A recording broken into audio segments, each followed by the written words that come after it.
Hey everybody, this is Rabbitearsblog and welcome to my random review series. Today's comic book review is on one of the most recent Batman stories to come out called Batman the Black Mirror. Batman the Black Mirror is one of the last few Batman stories to come out before DC rebooted the franchise with the New 52, and is often considered a truly memorable story among both old and new Batman fans. Now before I get into what I loved and hated about this comic, I would like to give out a brief summary on this comic. This comic basically takes place after the events of Final Crisis, and during that time Bruce Wayne, the real Batman, was presumed dead. Of course, Bruce Wayne turns out to be alive, and he decided to create a superhero group called Batman Incorporated, where many other Batmans come together and protect the country from various crimes. This then leaves Dick Grayson to take over the Batman mantle and protect Gotham City from various crimes, while receiving help from Barbara Gordon, Oracle, and Tim Drake, now known as Red Robin. But when a mysterious auction starts selling the possessions of Gotham City's most notorious criminals to the rich citizens of the city, Dick Grayson goes to investigate, not knowing that he is walking right into a trap.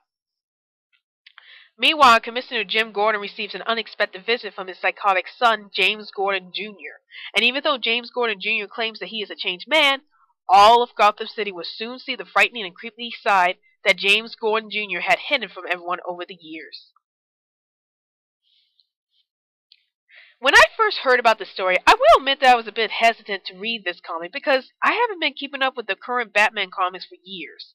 But after I read the brief introduction contained in this graphic novel, which pretty much explained everything that happened in the Batman universe in previous years, I immediately dove into this graphic novel, and I was really blown away by the story.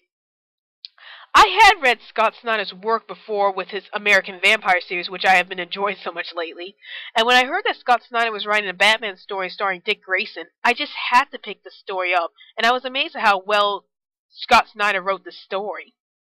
Scott Snyder really brought all the characters to life in the story, especially Dick Grayson, as he takes on the role that I never would have thought that he would ever take on. It's so surprising to see Dick Grayson become Batman because usually when I read a Batman comic, Bruce Wayne was usually the one who takes on the Batman mantle, and I usually associate Dick Grayson with his earlier role as Batman's sidekick, Robin, and later on, his role as Nightwing, which was the role that really defined him as a character. But in this story, Dick Grayson becoming Batman worked out so well since in the past I thought that no one but Bruce Wayne could be Batman. But since Dick Grayson formerly worked with Bruce Wayne as Robin, it made a lot of sense for Dick Grayson to take on this role since he does have close ties to Bruce Wayne himself. It was great seeing that even though Dick Grayson can be just as serious as Bruce Wayne, he handles things much more differently than Bruce Wayne does as Batman.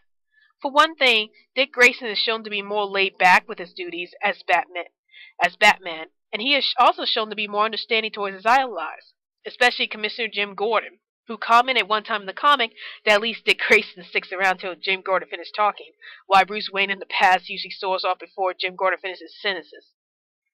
I also love the way that Scott Snyder portrayed Dick Grayson's relationship with both Barbara Gordon and Tim Drake, as they both try to help out Dick as much as they can, and I love the brotherly relationship shared between Dick and Tim, as they give each other hilarious one-liners and work together so efficiently. Probably the best part of this graphic novel is the story itself, as Scott Snyder cleverly weaves together two stories about two separate characters, which in this case is Dick Grayson becoming Batman and James Gordon Jr.'s psychotic behavior. I was really interested in the mysterious auction storyline in this comic as it was surreal and disturbing at the same time, and it was great seeing Dick Grayson tackle that problem as Batman. But the storyline that really caught my eye in this comic was about James Gordon Jr. himself, as he proved to be a really creepy and threatening character. What made James Gordon Jr. really stand out from the other villains in the Batman universe was that he was more relatable to me, since he was only shown as a homicidal psychopath who would kill people with a calm look on his face, which only makes him more chilling. Also, it was great seeing his backstory and how he became a killer that he was known as today. I really love the dark and gritty atmosphere of the story, as it really defines how dark and corrupted Gotham City really is, which is shown as a major theme of the story. The artwork in this comic was fantastic, as it was done by both Jock and Francisco Francavilla, and they both contributed greatly to the two separate stories shown in this comic. I love Jock's artwork and Dick Grayson's story about tackling the auction, as his artwork is shown to be vividly detailed, and I love the way that the characters have realistic facial expressions. Francesco Francavilla's artwork during James Gordon Jr.'s story arc was colorful and had the 80s style look that I really enjoyed, as it brought a retro style to the story. I love the cover of this graphic novel, as it shows Dick Grayson's Batman standing in the middle looking so intimidating and having various bats flying beneath his cape, which really gives off a frightening vibe to his character. Now, the rating wasn't really given on the edition I have, but I'm going to safely assume that this graphic novel is rated T+ for older teens. There is some gory violence in this comic, more so than any other Batman-related story I had ever read, and that might disturb anyone who does not like gory violence. Overall, I give Batman the Black Mirror a perfect score of a 5 out of 5.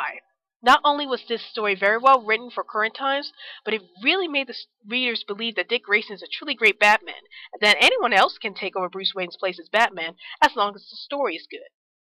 The sub-story about James Gordon Jr. has to be one of the most intense stories I ever read from the Batman comics, and the most well-developed story I had ever read.